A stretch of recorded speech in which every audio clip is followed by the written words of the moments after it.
You get real life on my channel. I'm not kidding. I'm not a perfect prepper, and I had maggots in my pantry. Stay tuned for the rest.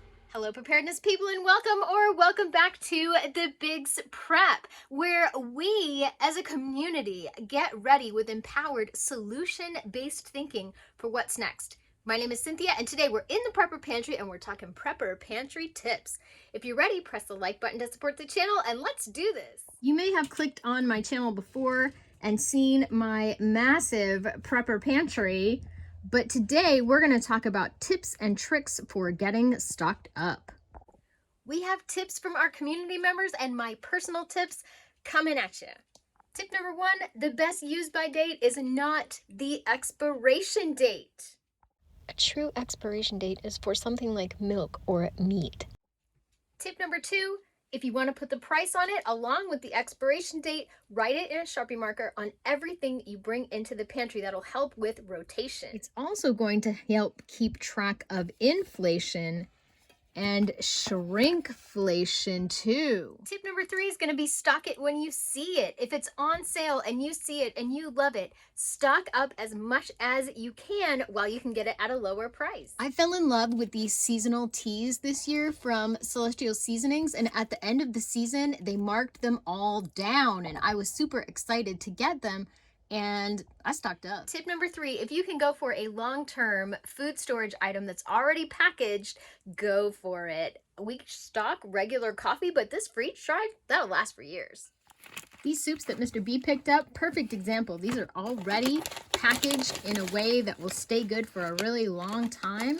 So these are perfect. You'll hear a lot of preppers talk about FIFO, first in, first out. But I've got to tell you, that doesn't always apply, especially nowadays, because you can pick something up with an expiration date of 11/20/23, and then the next time you go in, the expiration date could be 1/20/23. The way that stores are rotating their products is different than it used to be. So make sure you're watching your dates and prepping accordingly. Tip number five, if you don't know if your family likes it or not, don't can a whole lot. We canned this asparagus in 2020 and I'm still trying to use it. It just is not our favorite. It's mushy and eventually it's gonna have to go to the chickens. I'm really hoping not, but if you don't know if you like it, can a small batch, see if your family likes it. Don't waste your jars and don't waste your time and don't waste your money. Part two of that is to make sure that you eat what you buy. I love beets. Mr. B does not love beets. So I only stock enough for myself because he just does not like them. If your family doesn't eat beets, don't buy them. Tip number six, make sure you have lots of options. We have powdered milk back there. We have evaporated milk, sweetened condensed milk, and almond milk. Make sure that you've got a few options on the shelf for yourself, because you never know when you're gonna need it. Don't forget, whoa, too close. Don't forget about your spices. You're gonna get food fatigue eating the same foods over and over. So make sure that you have plenty of spices on hand so that you do not wear out your taste buds. Don't be afraid to use containers for different purposes. This has rice in it. Martin Midlife Misadventures is famous for reusing containers. I just couldn't throw away this coffee thing, and it holds a big bag of rice perfectly. I have a whole collection of different containers I've gotten at yard sales and just picked up along the way with all of my preps in there. Meals in a jar are amazing, especially when you're under the weather. When Mr. B and I had the big C, we had Omicron. These came in such handy, all of these soups and stews, because we just opened it and poured it into a bowl and warmed it up. We really relied on these heavily when we were sick. Next tip is make sure you are checking your seals regularly. I need to go out and share some really bad news with you. This jar is obviously bad, and it's also full of pests. It's full of maggots. I did not realize that this was happening in my prepper pantry. I have been canning for almost 40 years, 37 years. I have never pulled a jar of maggots off of my shelf. I was horrified, absolutely horrified to see that. So checking your seals, I check my seals every 8 weeks, and obviously one slipped by. That is the main reason why I do not store with lids on, because if you pick this jar up and you turn it upside down and you mess with it a little bit, you're gonna know that it is still sealed. I don't know what brand of lid that is either. And once I saw that it was infested, I just literally put it out on the porch to get it out of my house because that's disgusting. But I don't know what brand of lid that is. When I canned those cabbage rolls in 2021, I was experimenting with some off-brand lids that were not my favorite, which are Ball or Golden Harvest or even Kerr.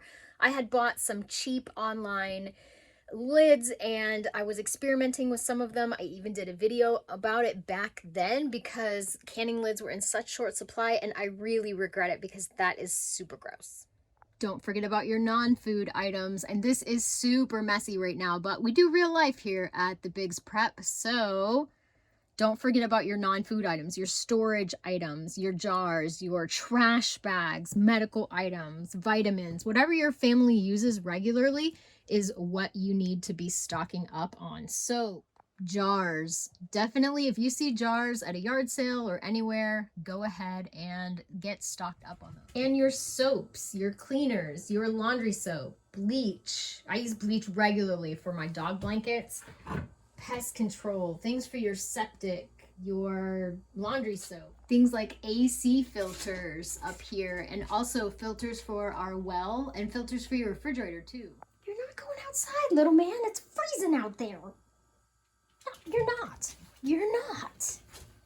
Try to set aside a little bit out of your grocery budget every week or month or however you do it for preparation only. If that means that there's a great sale on macaroni and cheese, you're gonna get it with your prepping budget and put it on the shelf and have it for a time when maybe the grocery store doesn't have macaroni and cheese in stock. In 2023, I will be keeping the $5 Friday pantry hauls in full effect so that you can stock your pantry with me for $5 a week.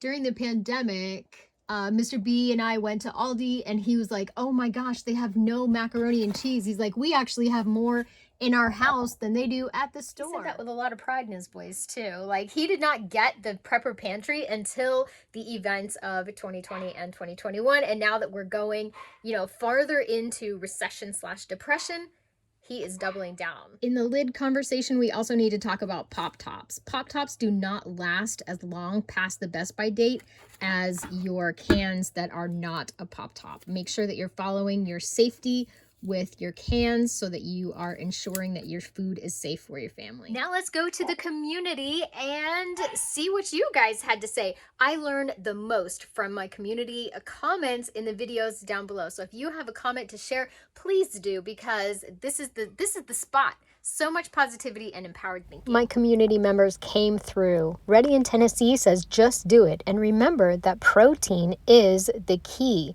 Deanna says, don't start with a bunch of long-term buckets and number 10 cans. And don't buy a bunch of something that you're not sure about just because it's on sale. Great advice. Teresa's house, start small. Don't overwhelm yourself. And don't feel like you have to spend a ton of money all at once. Carrie Berry tracked what she ate over a 30-day period. So if she ate pasta twice a month, that's what she got.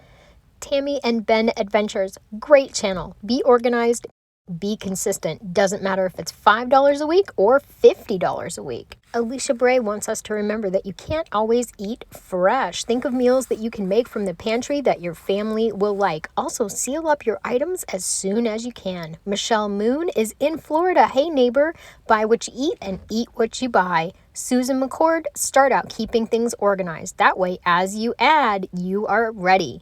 Tamara Ewald wants us to remember that you can use old juice bottles and mason jars, not just for canning, but for keeping your preps in. Purchasing bulk is the way to go. Kelly S., store what you eat and eat what you store. Start with foods you eat every day or at least once or twice a week. Joanna the Singer talks about spices and condiments. That is great.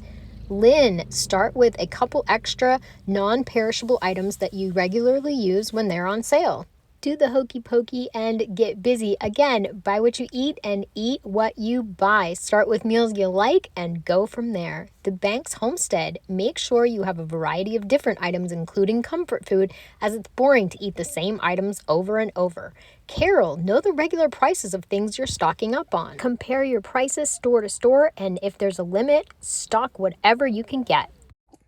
Don't worry about having the most perfect nutritional food for your family. It is okay to count a meal as peanut butter and crackers for your kiddos if that's what you can prep and that's what they'll eat. Do not worry about making sure that everything is absolutely organic or nutritional perfectness. What you're going to want is your kids to eat in a crisis situation, and that's most important, is to get calories into the bellies. Glenn Anderson says this is simple. Put your phone down and go to the store. His motto is buy till you cry and shop till you drop. Next one is have a Sharpie handy every time you go shopping. Place the items on the shelves and stay organized. Ferocious Davy, don't try to use other people's lists on what your pantry can contain. This is super important for those of us with special dietary needs. Sherry Sizemore says, plan ahead and use your space wisely. Tammy Hughes says, don't stock up just to stock up. Make sure you get a variety of foods, mix and match those to make different meals so you don't get food fatigue. Debbie Lynn is new to the prepping game. She wants to start small and just get what you can afford. Great reminder, Debbie. Thanks for the comment. Nancy K, if you're not sure where to start looking for recipes that are simple to prepare. And speaking of recipes using pantry ingredients, stop by my other channel, The Biggs Homestead Kitchen, where I focus mainly on meal planning, meal preparation, and simple recipes using Prepper Pantry ingredients. Another thing is, don't compare yourself to anyone else's journey. My journey is 10 years in the making. So don't think that a 10-year pantry, if you're just starting out, is going to look anything like mine. Start small. Get a week worth of food. Get 30 days worth of food. You do not have to have a pantry that looks like mine or the space available. This is a dream pantry. So comparing yourself to someone else's journey, that's toxic, and don't do it. Sally, who's your prepping nurse, says learn to cook from scratch. She wants you to shop the sales and even thrift your food. Make sure you add one item per week. Great advice. Next up, Kendra Full of Joy. A permanent marker is your friend and your best by dates should be easily visible. I love that comment. Azure Morgana, a little at a time. Make a list of foods that you like. Keep an inventory and be creative. JC Neal wants to remind you to make a list of the foods that you already eat and then prep from that. Navigating the Nonsense says don't buy and store certain foods just because everyone else is doing it. Amy Goodwin reminding us to shop those sales. Lori's Thrifty Kitchen Pantry, hey Lori, says just do it a little bit at a time. Then we have another first in, first out. Sven says shop the sales. Holly says meal plan and start small. Find shelf-stable ingredients that you like to prepare in your favorite meals. My Mighty Mod Yarn Prepper says anyone can do it, no matter how small of a space. Get rid of junk you don't need. Those of you that have watched my videos before, you know that I love candy and I'm always prepping candy, but make sure that you have some comfort items in your preps.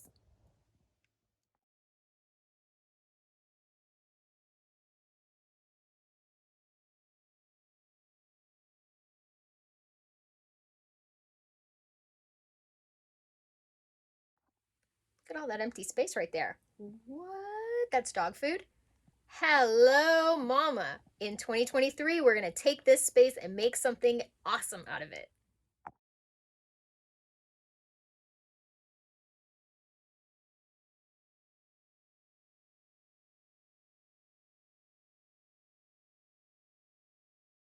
Have you left a comment and a like yet? We love comments here at the Biggs Prep community so that we can gather together and share ideas. So please leave us a comment down below, and I'm sure everyone will hop in and welcome you if you're new.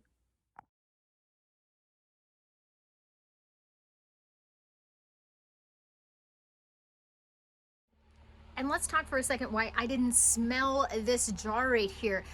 I had something, I don't know what it is, maybe it was the big C, I don't really know. However, super fatigued, I had a rash all over my body. It was very strange. I thought it was because I ate a lot of bad things over Christmas that I was allergic to, but don't know if that's the truth now because all I can smell is urine.